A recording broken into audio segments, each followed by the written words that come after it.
Guys നല്ല നാടൻ വരിക്കച്ചക്ക കിട്ടിയിട്ടുണ്ട്. എന്താ മണം എന്നറിയോ? ഞാൻ കോട്ടയത്ത് പോയപ്പോൾ വാങ്ങിച്ചാണ് കേട്ടോ. അതിൻ്റെ പകുതി എടുത്ത് ഞാൻ വേവിച്ചായിരുന്നു, ബാക്കി ഞാൻ പഴുക്കാൻ വെച്ചായിരുന്നു. 2-3 ദിവസമായിട്ട് ഇങ്ങനെ ക്ഷമയില്ലാതെ നമ്മൾ നോക്കി നോക്കി ഇരുന്നിട്ട് ഇപ്പം എടുത്തപ്പോൾ എന്താ മണം! ഓഫ്, സഹിക്കാൻ വയ്യ. നമുക്ക് ടേസ്റ്റ് ചെയ്ത് നോക്കാം കേട്ടോ. നല്ല വരിക്കച്ചക്ക കിട്ടുമ്പോൾ ഉള്ള ഒരു ആക്രാന്തം ഇത് കാണുമ്പം അബുദാബിയിലിരുന്ന് മഹിമയ്ക്ക് തോന്നും, എന്നാലും മിരച്ചേച്ചി എന്നോട് ഈ ചത് ചെയ്തല്ലോ എന്ന്. എടി ഗർഭിണിയുടെ പ്രാക്ക് വാങ്ങിക്കാൻ വയ്യാത്തോ കൊണ്ടിട്ടാ, പക്ഷെ എന്നാലും കൊണ്ടല്ലോ എടുത്തു പോകും മോളെ വീഡിയോ. എന്താ മധുരം എന്നറിയോ? മൊത്തം 4 പീസുണ്ട്. നാളത്തേനുള്ളത് സ്റ്റോർ ചെയ്യാൻ വേണ്ടി പാത്രം എടുത്ത് വെച്ചിരിക്കാം.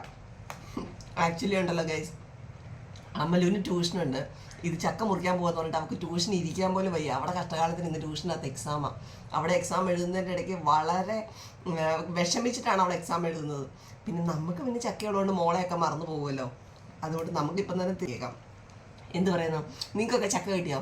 നല്ല വരിക്ക ചക്ക ഇതേപോലെ കിട്ടിക്കഴിയുമ്പോൾ ഇതിൻ്റെ ഒരു മണം എന്ന് പറയുന്നുണ്ടല്ലോ, ചില സമയത്ത് സഹിക്കാൻ പറ്റൂല. രേഷയുടെ പറഞ്ഞു, ഞാൻ ബജിയൊക്കെ വാങ്ങിച്ചിട്ട് വന്നേക്കാന്ന് പറഞ്ഞിട്ട് എനിക്ക് നല്ല ചൂട് മുളക് ബജി, അതേമാതിരി കായ ബജി ഒക്കെ വാങ്ങിച്ചോണ്ട് വന്നിട്ടുണ്ട്.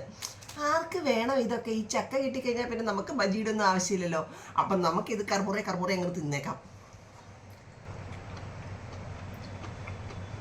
ഇതൊക്കെ ഉണ്ടല്ലോ, തിന്നാൻ തുടങ്ങി കഴിഞ്ഞാൽ അങ്ങ് കണ്ടിന്യൂസ് ആയിട്ട് തിന്നുകൊണ്ടിരിക്കും. എന്താണെന്നറിയത്തില്ല.